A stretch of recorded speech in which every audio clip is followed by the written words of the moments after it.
अहानबा ओइना chopper सिनदुना UKNA गी मथक्ता ऑपरेशन चथखरे कांगपोकपीदा खुसु खुलाई फगतखरे कुकी कैम थुगाइखरे सुदे याउदबा यूनाइटेड कुकी नेशनल आर्मी ना ITLF na sinkiba rally amada phongna saruk yagani haina laukthokraba matung Assam Rifle gi para special commando singna Churachandpur district ki manung hanjinna leiba Hanglap subdivision gi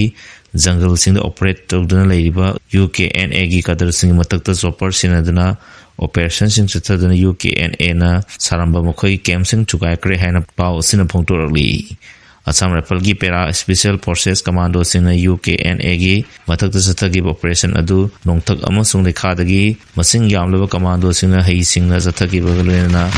UKNA gi kadar singna ain kain sajanduna makhoi camp hanglamba sing chukai matung Myanmar border tamna takthokpa ngauki hairi sources in makata na hai Churachandpur gi manung hanjan bus zingi lamba sataki operation adu hojik Assam Rifles army amadi paramilitary force na sathariba anti insurgency operation gi manung chanbani UKNA asi government ga suspension operation sign tonoriba kuki militant singi marakta Sunday maduga haiba group asina tatana violence oiba thabak sing miyam chathaduna lakli makoina Myanmar amasung Myanmar ga tainaba Manipur gi border area sing da operate tawduna khunja sing da ki akhang pon bagi thabak sing leptana sathari haina intelligence ki report amagi matung ina security agency singna khangba ngamle hairi source ki matung ina mamang se gi December thadagi hogduna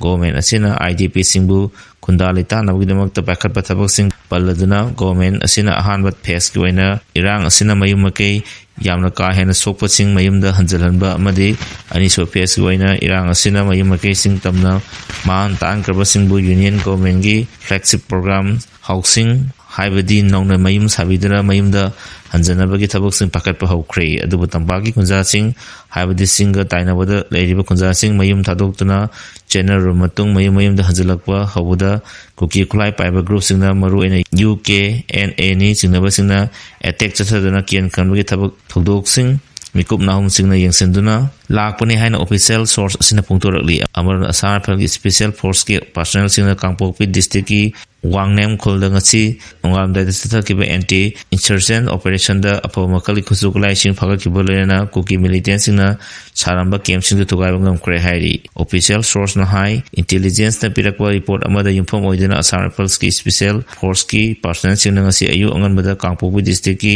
Wangmen khulda khonglei thuna sangsanduna paksana thibhamu ki thabak sing pangthokki hairi operation adu da apamakal ki khusukulai nongmai maru sing phagakiba lena kuki militant singna saramba mokhoi gi lotpham lepham thukai khi kunja singna kulai paiba kuki militant singna tatana kian khanba amadi phu chebena singba tawbugi thabak sing adu kona bagi pandam da sathakiba operation adu makhata na khairiba district asida shanti amasung tangdu leitaba hanjalamgi damakta leptuna sathakigani hairi Chandel district ki Indo-Myanmar border paring da khaba sambal anirak subu aina sakang da bisina kakthlamle mamang segi December manga amasung taruk ki lona ba hing da masakhang da bamiyoi singna Chandel district ki Myanmar ga taina border pillar number 34 amasung 9 gi marakta khaba loiraba sambal sing chidok lambagi wathok leiringai cherak asida ngarang ayuk hanagi pham adumukta da masakhang da bamiyoi singna khariba sambal sing adu sidok lamle hairi hanjin Myanmar amasung India ga tainaba border haibadi border pillar number 34 sidok lamba asina maram oiraga Chandel district pham aduda chauna tension wakat bagi thodok sing thokle hairi border fencing sidok liba pham sing asi Changpol khulga naknabada leiba mafam singdani hairi kunja sing phongdorobgi matung ina masakhang da mi sing adu Myanmar dagi lakwa oiramgani thajanari maramdi Myanmar dagi ain kaina khusukulai amadi drug sing Manipur da changselana ba toina onabgi thodok sing thokle hiram asigi mailena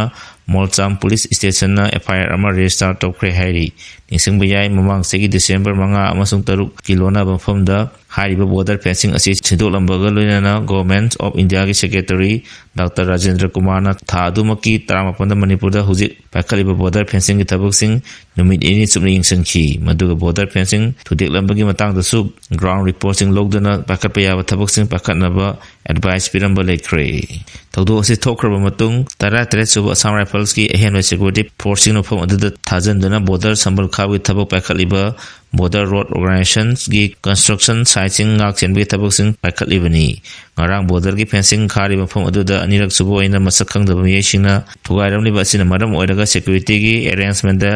lapses lerbra habagi wafam sing lakle amadi Union Home Minister Amit Shah na board fencing thugairam baga mai lena phongtoki wafamda India amasung Myanmar gi maru oina Manipur tainaiba border da sambal khawi thabak ase akhanaba security gi mieng thamduna athu matamda loisanaba amadi lisang china chatharakliba illegal immigrants sing drug putok pujin tawriba amadi aina yada moongda khulai sing Manipur state da pusalakiba asibu thingnabuidamakta pakhakibani haina security gi makok thong official singna direction piduna lakhibani atop official source amagi matung ina ngarang border pillar number 63 ki manakta leba border fencing asiu anirak subo oina thugairamliba miyosing asi Myanmar gi Shanghai region amasung Chin state da operate toriba kuki militant singni haina chingnaba lei haina su phongtorokli thobong sing asi mabalong gi element singna Manipur amasung India gi internet security santi amasung tangdu leitana leibada thugaina laba silakpo thoksilni haina lawi hairi panbeya bodi India amasung Myanmar leba ani ase punna kilometer 1300 nifum doi share toguna leibani hariba border station adudi Arunachal Pradesh Nagaland Manipur amasung Mizoram ni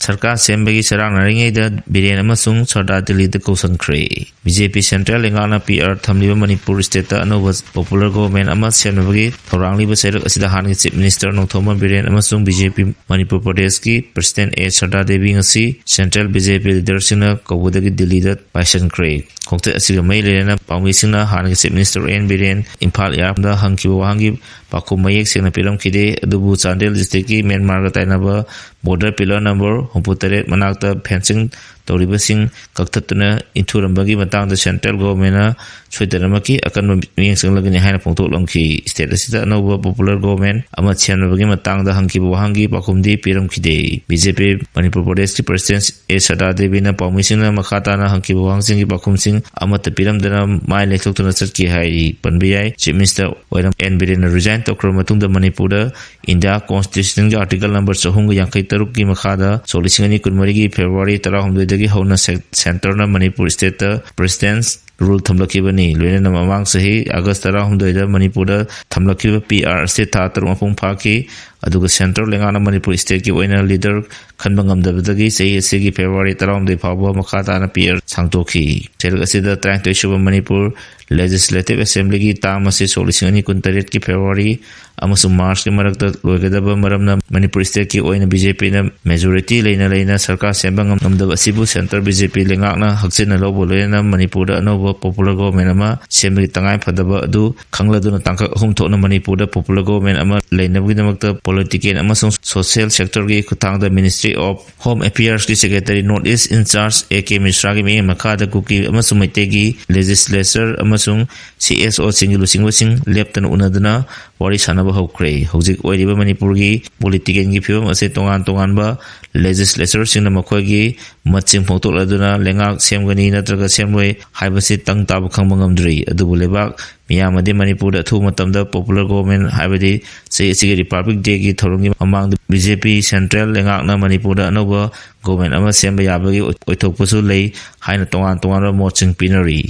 kairang da nisal lonba ni nathokna chen khrei Imphal East district ki manung chanba Hengang police station ki makada laiba kairang masjid maningi yum amadagi joint security force amana WY tablet gram yankai mari phagat kre yum adugi mapu drug la lonba oiriba MD Basir amasung mahaki nupi Sajida na central amasung state force ki joint team adu lakoma tamna pham udagi nathokna chen kre hairi pausen hai intelligence perga pawamgi matung ina pham adu da anti social element khara lauritik tawba amasung drug kamai leina ba thabaksing chathakibani pung amarom chupna chathakiba operation adu da joint team aduna WY ga Konana registration number MN01D1786 Hero Honda amasu phagat ki thodo sigamai lena narcotic drug and psychotropic substance Act solisini kulumdagi makada case register tawkre police na chen krabanu pa amadi nupi ani bu phana ba miyagi mateng nirakpa lena lenga ke official singda surrender tawna khan kre hairi